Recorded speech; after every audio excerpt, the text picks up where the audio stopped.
Hello दोस्तों, स्वागत है आपका ओनली पीसीएस में। और आज का टॉपिक है इसेंशियल कमोडिटीज एक्ट 1955, आवश्यक वस्तु अधिनियम 1955।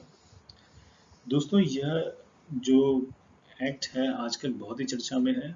इसका कारण है सैनिटाइजर और मास्क।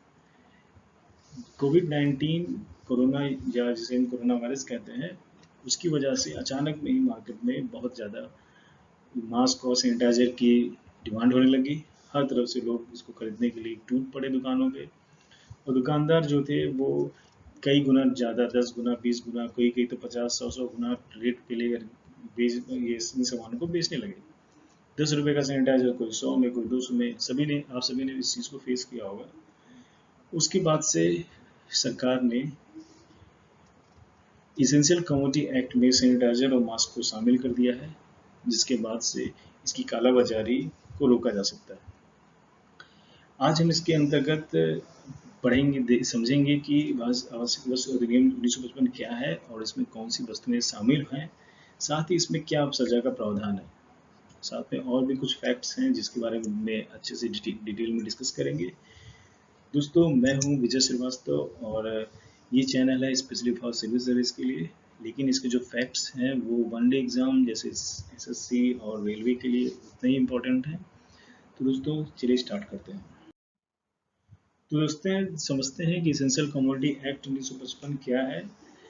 दोस्तों, यह एक ऐसा कानून है जो सरकार को यह शक्ति देता है कि वो ज़रूरत की जो सामान है उनका भंडारण और काला बाजारी को रोके। इसके अंतर्गत जो सरकार होती है वो विनिर्माताओं को, जो हमारे मैन्युफैक्चरर हैं, उनको ये डायरेक्शन देती है कि वो किसी एक वस्तु का जो जनता के लिए ज़रूरी है या सरकार को लगता है कि इनका उत्पादन बहुत ही आवश्यक है, उसको उत्पादन बढ़ाने के लिए डायरेक्शन दे सकती है।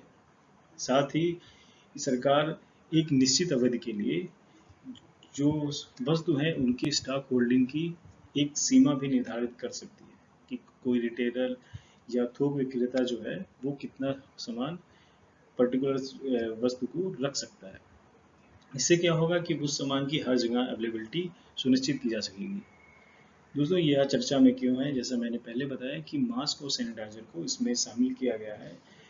इसेंशियल कमोडिटी एक्ट 1955 के अंतर्गत संशोधन करके एक अधिसूचना के थ्रू सरकार ने इसे 30 जून 2020 तक, ये बहुत इम्पोर्टेंट टाइम है, इसको याद रखिएगा, तक इसे आवश्यक वस्तु अधिनियम के अंतर्गत शामिल किया है, जिससे इसकी कालाबाजारी और भंडारण को रोका जा सके और सभी जनता को सस्ते रेट पे और आसानी से उपलब्ध हो सके।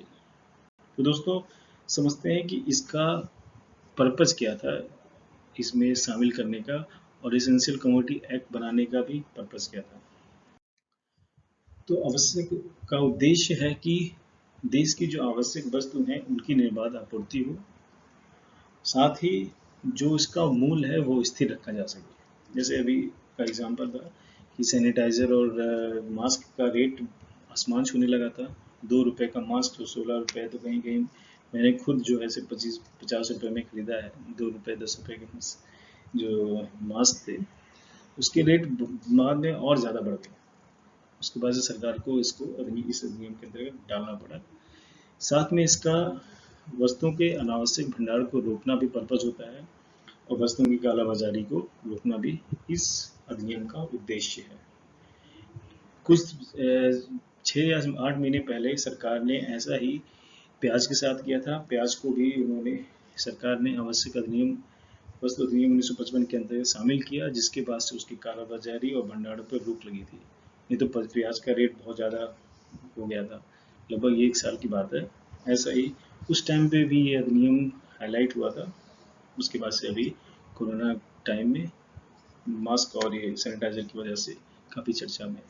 तो इसका ये टाइम याद रखिएगा कि 20 जून 2020 तक के लिए इसको अधिनियम में शामिल किया गया है। तो आगे बढ़ते हैं। आवश्यक वस्तु अधिनियम 1955 में कौन सी वस्तुएं शामिल हैं।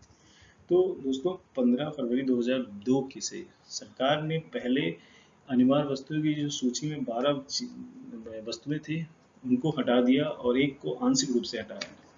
उसके बाद से जो आवश्यक वस्तु हैं उनकी ये सूची है सामने आपके, जैसे पेट्रोलियम और उसके उत्पाद जैसे पेट्रोल, डीजल, केरोसिन, नफ्ता, सॉल्वेंट्स ये शामिल हैं। साथ ही खाद्य सामग्री जैसे खाद्य तेल, बीज, वनस्पति, दाल, गन्ना, खास, साड़ी, चीनी, चावल, धान इत्यादि, जूट के वस्त्र, उर्वरक, और अभी हाल ही में जो ऐड किया गया है वो है हैंड सैनिटाइजर और मास्क।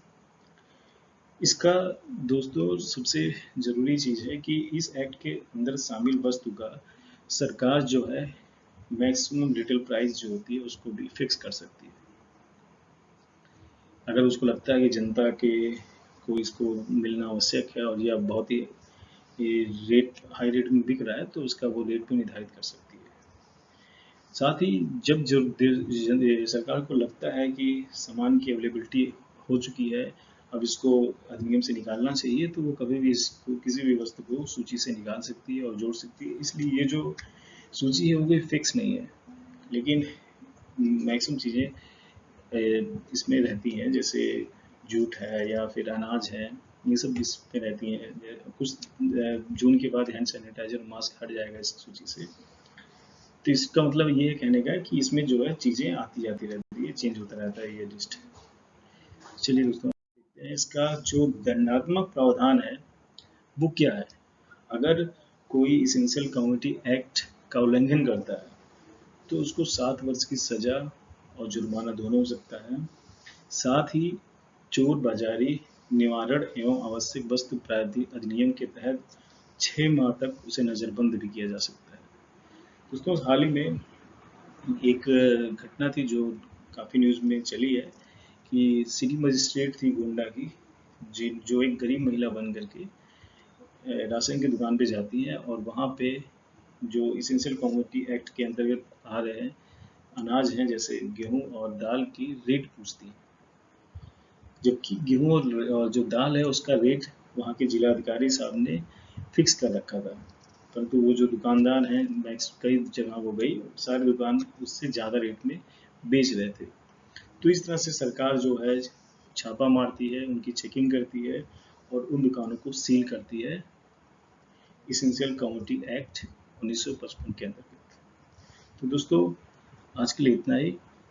आपको बताइएगा, और अगर आप अच्छा लगा हो तो इसे लाइक करके सब्सक्राइब करके हमें अप्रिशिएट कीजिएगा, और ऐसे ही और वीडियोस पाने के लिए बेल आइकन को प्रेस करना मत भूलिएगा। Thank you.